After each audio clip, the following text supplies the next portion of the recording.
morning, good evening, good afternoon. I'm the Gentleman and welcome to another episode of the Gentleman's Pixel Club. Look at the ocean logo. Many of you will have only seen this in monochrome colours, but that's it in its full colour because we're now on a 16-bit system.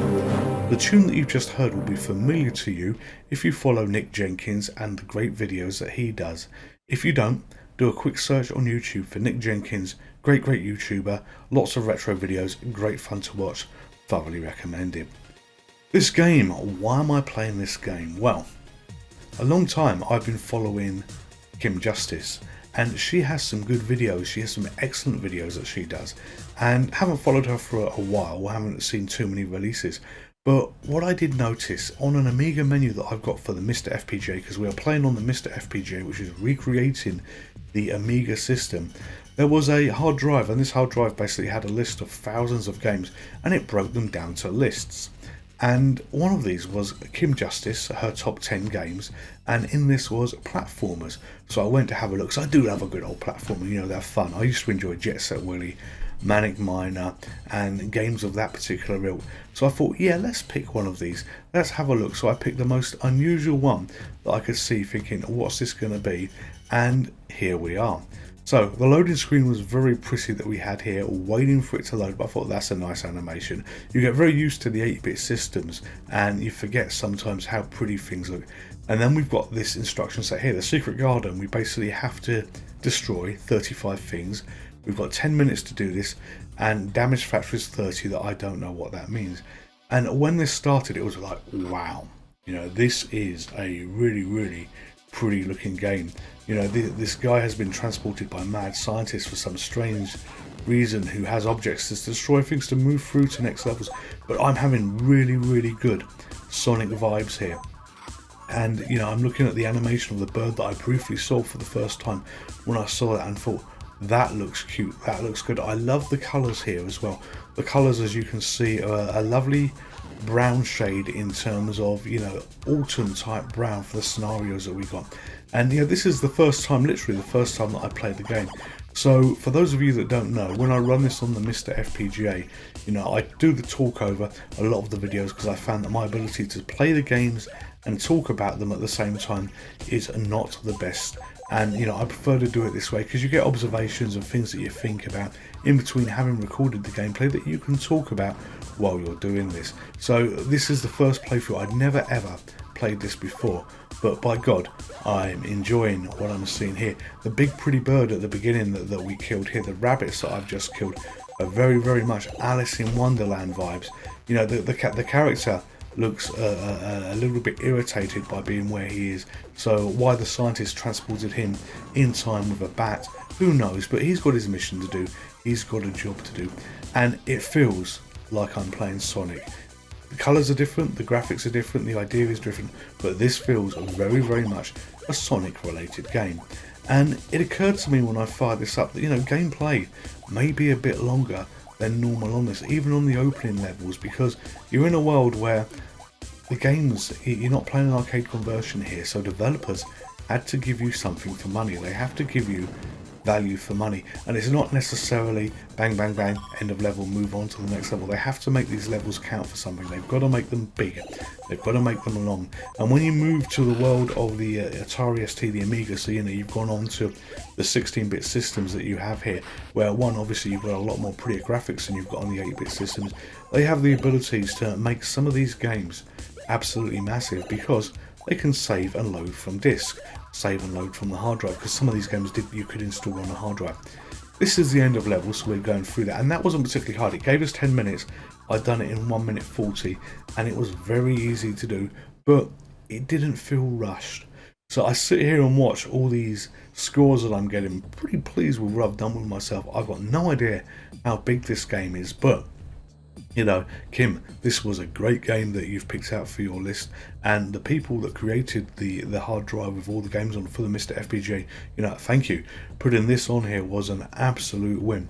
So we're going to go to section 2, the underwater tunnels, and we're going to see how different this is. Obviously I'm expecting a lot of water sections here based on the name of the underwater tunnels and not so much overground, but you know, we're going to have a play, we're going to work our way through. I love the multi-platforms that you have here as well, and the controls feel quite fluid. I've hit a springer, and that was very much like a Sonic springer that you hit where it bounces you back, and then I hit it again. So I'm clearly not learning what I need to do, so I need to get onto the platform above it, and then I get caught on the next springer. So we're now in a position where I clearly have got to go to the right. I've got multiple springers I need to navigate. This is the first time of playing the game, so the positioning on the jumping isn't as perfect as it could be by me, but I figure let's kill a few of these flowers, and then I hit another springer to bounce me back.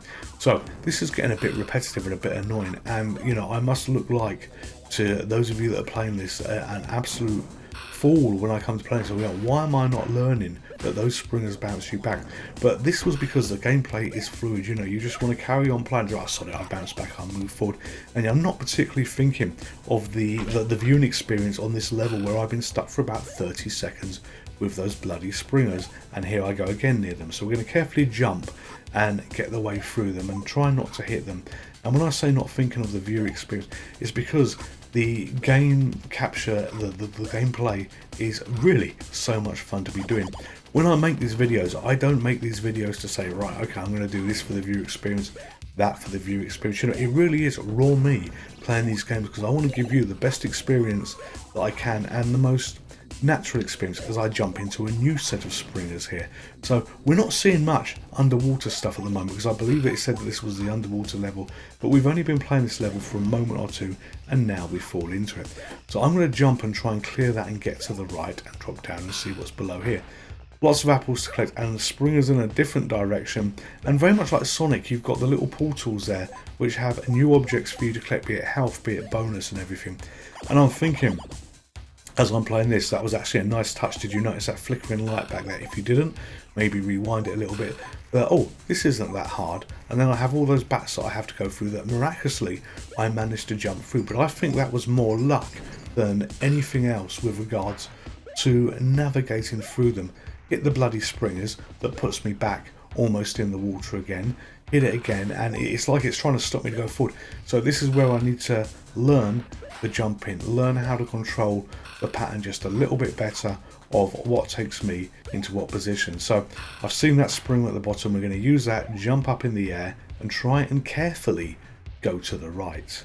See, I managed to stop myself there, and look at this, a stupid fool like myself can learn. I did notice that bird as well. It dropped an egg or a bomb or something else like that. That probably would have been bad if I'd hit. So I'm maximising the time I've got killing the flowers, because for some reasons we have to destroy flowers to advance, and you can see I've only got 2 left to kill, now 0, and now it says exit open. So the aim here is to make our way to the right to get to the exit to see what the next level is going to bring. Amiga games, Atari ST games of this ilk, you know, these were brilliant. These were a step up from the Mega Drive, from the Super Nintendo, in terms of how they looked. Let's be clear, not always in terms of gameplay, because you know there were some cracking games on both of those systems, but certainly in terms of visuals, you were the notch up, because you know you've moved up, you know, into a new system here. If you took a game that I've recently reviewed, which was Dirt Tracks FX, you know, the closest game that you would have to that on the Amiga, on the Atari ST, in terms of visuals, I think would be Stunt Car Racer. And Stunt Car Racer is a great game by Mr. Jeff Hammond. If you've not seen that, I recommend you have a look. I've not done a video of it yet, but there'll be plenty of videos that are out there.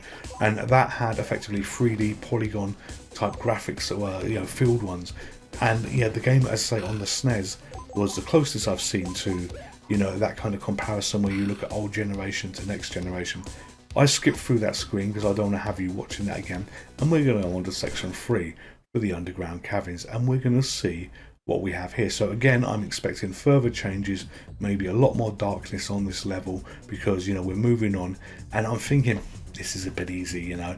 I'm going through this very easy, and you expect it to be easy on the first level, but I did get through the next level a little bit easy. So the previous level, because I haven't done the next level, I got through the previous level a little bit easier than what I expected here.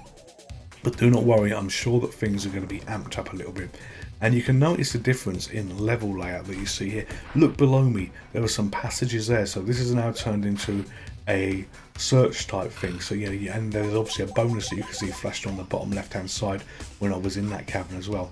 And I absolutely love that. That flying animation was brilliant. So I'm going to run back and do that again because that looks so damn cool. He's like Superman with his club in his hand. You know, that is really cool. Fall down here, and then I hit a sea load of bats. And look at my health, gone immediately from 100% straight down to 50%. So this is where the gameplay is starting to get a little bit harder. I'm trying to get up on that platform as well. I'm not timing that right. I'm struggling. So I go to the left. I need some more health. Unfortunately, collecting apples give me health. I haven't noticed that you lose too much life underwater, so it seems you just get a little drop that drops off. You know, it could be a hell of a lot worse. Jump up in the air and run across to try and get out of here again. So we're going to go up to the right, try and jump to the left, do our Superman fly, if I can hit that, and then we will progress to the right on the level if we're lucky.